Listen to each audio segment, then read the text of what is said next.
Ever really think about how different daily routines can be across the world? I mean, something simple like brushing your teeth might look totally different elsewhere. Absolutely.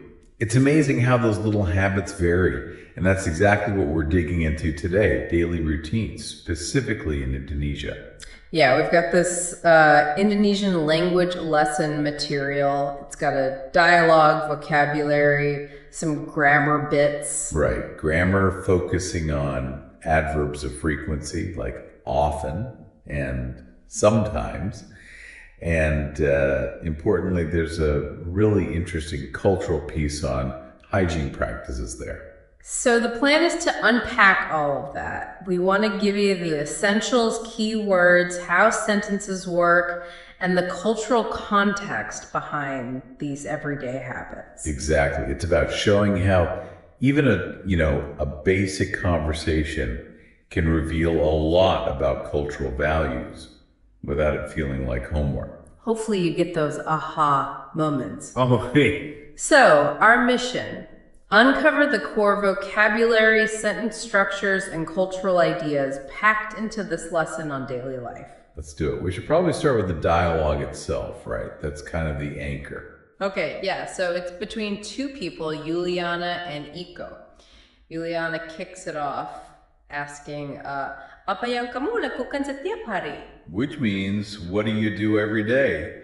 Pretty standard question. Right, and Iko answers, di pagi hari saya selalu menggosok gigi saya.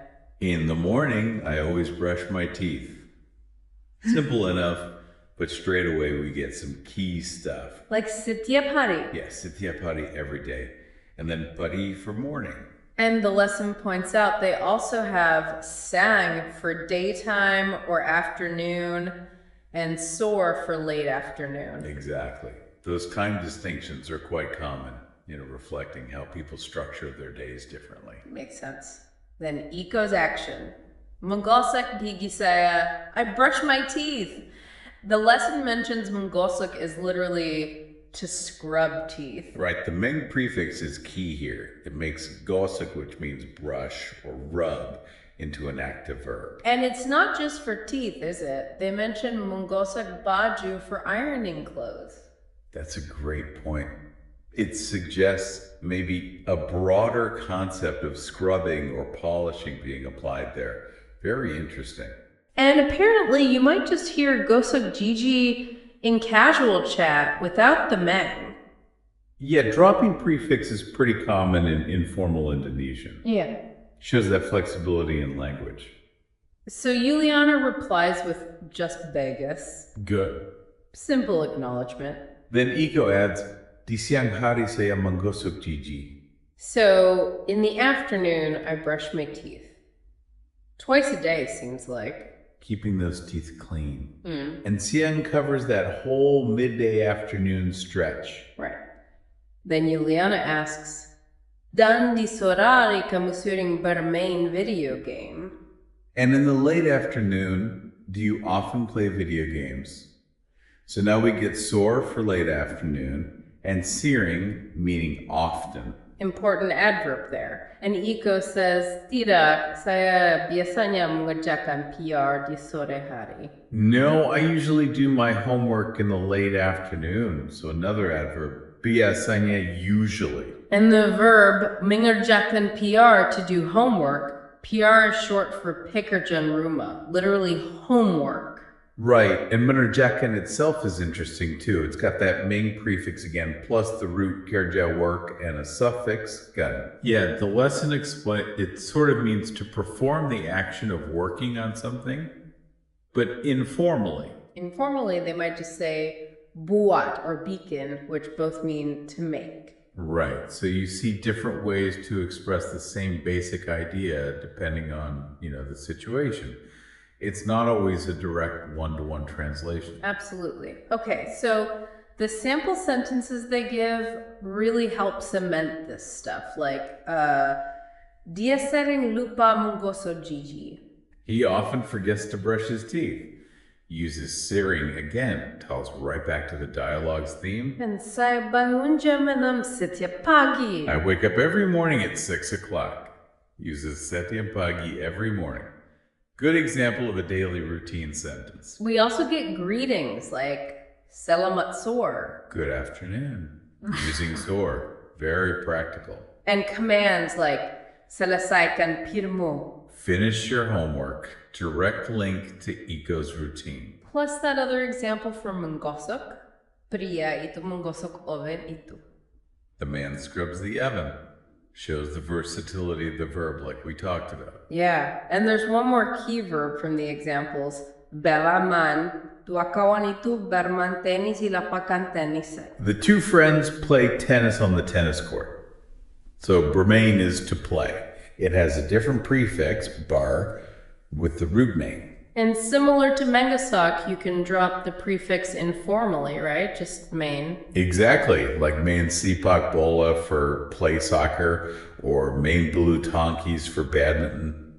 Seems like these prefixes often add a touch of formality or grammatical completeness. Fascinating how these little bits change the feel. Okay, so that gives us a good base for vocabulary. Now, what about those adverbs of frequency? Sering and Biasanya popped up already. Right. This is where we get the full picture of how to say how often things happen. The lesson gives a neat chart. Let's see. Selalu is always. Sering is often. Kadang-kadang sometimes.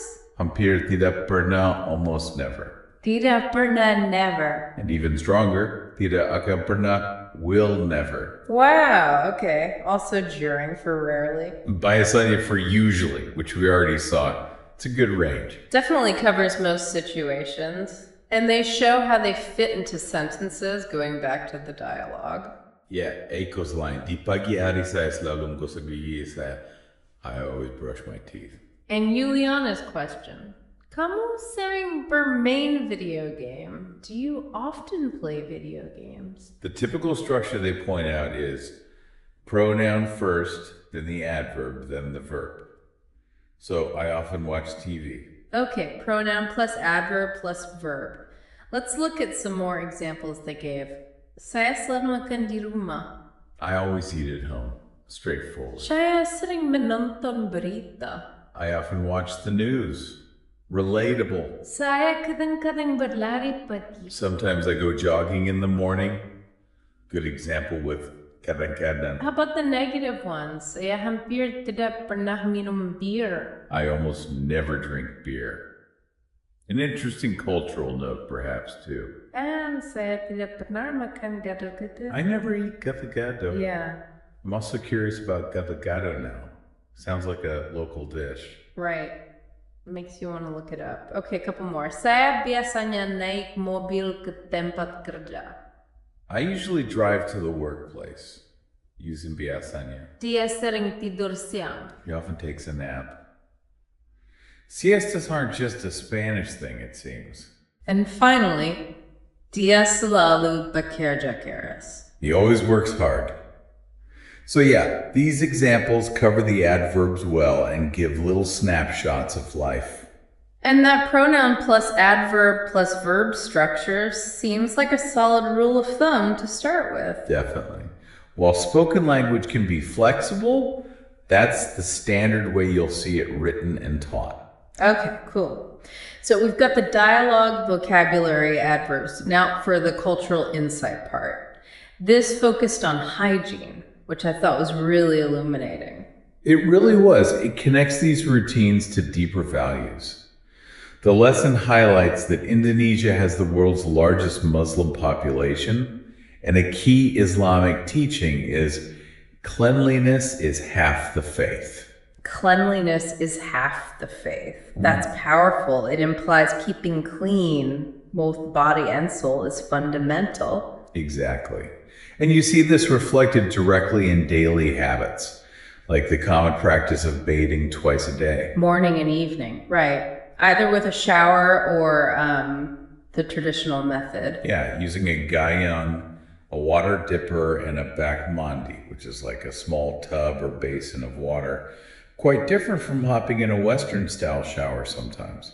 Definitely puts a strong emphasis on personal cleanliness. And they mentioned soap bars are still really common. Right, often more economical than liquid soap, which is just a practical reality of daily life for many. And linking back to our dialogue, brushing teeth twice a day, after breakfast and at night, is also standard practice there. Fits perfectly with Eco's routine. It does. But the insight goes further, especially concerning Islamic practice. Before the 5 daily prayers, Selamat, there are specific ritual ablutions called wudu. Ah, okay. What does that involve? It involves washing the face, hands up to the elbows, wiping the head and ears, and washing the feet. It's a purification ritual performed before prayer. Wow. So that really embeds cleanliness into the core religious rhythm of the day for many people. Absolutely. It shows that things like bathing and brushing teeth aren't just about looking presentable. They're deeply tied into cultural and religious values about purity and respecting creation, as the lesson mentions. It gives so much more weight to Eco saying, I always brush my teeth in the morning. It's not just a throwaway line, it reflects a wider cultural emphasis. Precisely. It elevates the mundane routine into something culturally significant. You understand the why behind the what's. Okay, so let's try and sum up what we've pulled out of this deep dive. We started with that simple Indonesian chat about daily stuff, brushing teeth, doing homework. We picked out key vocab times of day like pagi, siang, sore, verbs like menggosok, mengerjakan, bermain. Then we looked at adverbs of frequency, selalu, sering, biasanya, kadang-kadang, tidak pernah, and how they slot into sentences. And crucially, we explored that cultural context around hygiene. The importance of cleanliness, especially linked to Islamic faith, shaping habits like bathing twice daily and pre-prayer washing. Yeah, for me, the big takeaway is just how much cultural insight is packed into even a beginner's language lesson. You're not just learning words, you're learning worldviews. Totally agree. That was my aha moment too. It connects language directly to life and values. And knowing this stuff, even these basics, gives you a much richer perspective.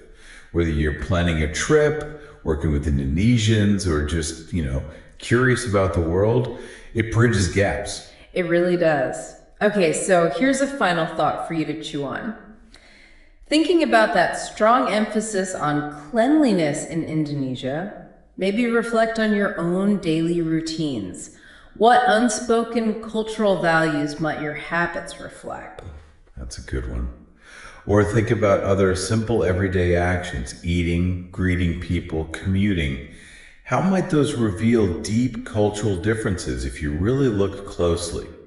Something to ponder. Thank you for watching this video. Hopefully useful. Don't forget to like and subscribe.